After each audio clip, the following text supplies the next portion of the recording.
Hey, I need to buy a costume because tomorrow I want to go out and hang out with friends, but it's Halloween and I need to join in on this social occasion. Otherwise, I will prove that I have no social life. What's up? It's the Culture Detective here investigating your favorite albums. And today I'm going to be doing an album review on the new King Gizzard and the Lizard Wizard album, The Silver Cord. So, legendary prolific Australian band King Gizzard and the Lizard Wizard has returned with a new album, and yes, they are extremely prolific, and yes, if you haven't heard of the band, I don't think you've listened to any music in the last few years or so, because they have been pumping out music again and again and again and again and again.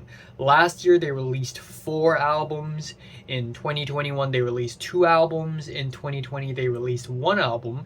In 2019 they released 2 albums. In 2018 they had a break, but in 2017 they released 5 albums. So yeah, the band has been pumping out more music than so many other artists within like 3 years or something. Earlier this year, the band has released Dragonic Apocalypse, which is their new prog metal album. It's also important to note that they basically changed their musical style and genres every single album they release. But for Dragonic Apocalypse, I think that album is just okay. I think it is a little bit overrated by a lot of people, because they have done something similar already before, and that is Infest the Rat's Nest. And Infest the Rat's Nest is so much more interesting, whereas Dragonic Apocalypse is so much more repetitive, not as refreshing, and the ideas are more of the same, and you can sort of already be able to predict what every single song sounds like, because King Gizzard has pretty much hit a specific formula. But on the Silver Cord, we have a new genre, and that is progressive electronic. King Gizzard and the Lizard Wizard has dabbled their hands into electronic music, electro pop, Neo-Psych, and essentially we have a collection of synthy, keyboardy, poppy tunes on this album. So it's kind of similar, not exactly the same, but similar with Intrasport off of KG, which I really love, or Psy Boogie off of Fishing for Fishies. But really, I think the best comparison I can find is that this album is basically the more electronic, the more ambitious version of Butterfly 3000, which I still think is the most underwhelming King Giz album to date. But another really interesting thing is that on this album, they essentially take a riff from each track of Dragonic Apocalypse and turning it into an electronic track.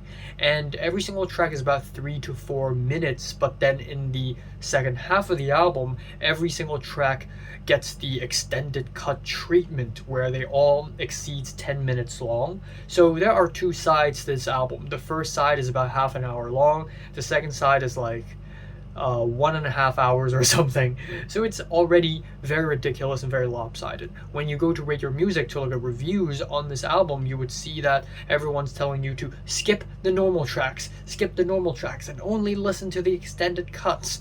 And while conceptually I really like the idea that there are extended cuts of original track, and those tracks are actually the good ones, it's like, oh, this is like how you should enjoy the album.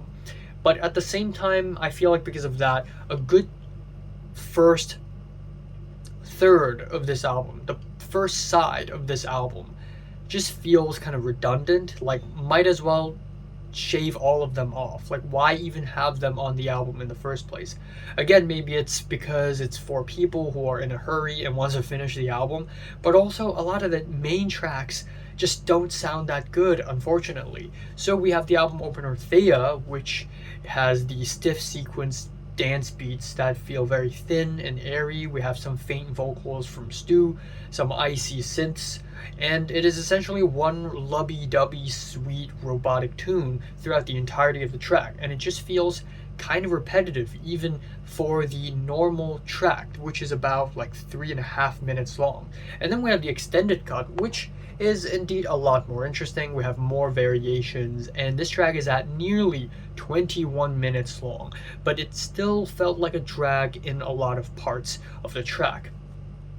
Then we have the title track, where we get this weird Kid A-esque ultra processed vocals that are so weird and robotic, and it actually sounds pretty interesting because I don't think I've heard King Giz try something like that before. And aside from that, it's really just another chunk of sweet, bright nothing, really. But then we have the extended cut, which is much, much, much better than the original track, because in the extended cut the second half turns into these speedy, snappy dance beats, Arabic tinged keyboard licks. We have break beats and weird alien hits of synths that sounds like I'm in some sort of fashion show, and the whole track comes together in a very fantastic way, and it's freaking awesome. The third track is called Set, and it's a cool little synth banger about the Egyptian god that is Set. And we have dancey keyboards and the little rap verse at the end. Honestly, it's hilarious. But this time it is the extended cut or the extended mix that felt too long and repetitive. Like, I feel like the track is already kind of a banger at around 3 minutes, 4 minutes in length. It doesn't need to be 11 or 12 minutes long in order to be interesting. Then we have the track Chang'e, or change, but with an apostrophe bit behind E, and I really like this track title. It's really cool, but musically I think it's kind of a mess. This track is so packed with bubbling keyboards and swirly sound effects and airy sequence hi-hats, it all smashed together, clashing with each other, and it just sounds like a mess. And the extended cut basically introduces more of the same. Honestly, we have some cool keyboard solos all over the track, but overall not very great. Then we have Gilgamesh, where the keyboard sounds like it's melting and it's going down, and it sounds pretty interesting. And then it enters another campy, wacky rap verse with keyboards like it came out of an 80s action movie. But the thing is, the ending just felt kind of weak. It sounds like the track is trying to hit 3 beats at the same time.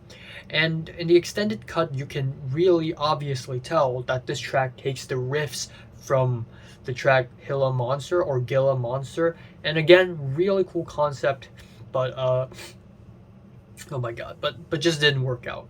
Then we have the track Swan Song, which I think is just an okay dance track with mostly with some okay dance track mostly, but what I like about the track is the tongue-in-cheek vocal melodies on top of some catchy dance beats that are in 4/4 time signature. It sounds like it's ABBA but cursed. And then we have the extended cut where the keyboards get so wobbly and the sequence beats get so shuffly it kind of becomes sort of a banger.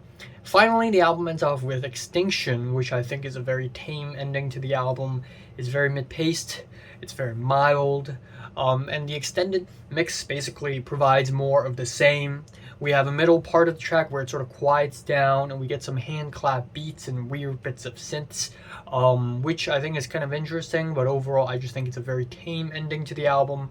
So yeah, unfortunately, I really hate to say this because I love King Giz a lot. They have made some amazing music in the last 10 years, but this album just didn't really do it for me, in my opinion. I just wish that the normal tracks are gone and they just have the extended mixes. That, and maybe some extended mixes could be shorter as well. So yeah, kind of feeling a strong 6 out of 10 on this album. So have you listened to the new album? Comments below, let me know. Subscribe if you want more, and thanks for watching.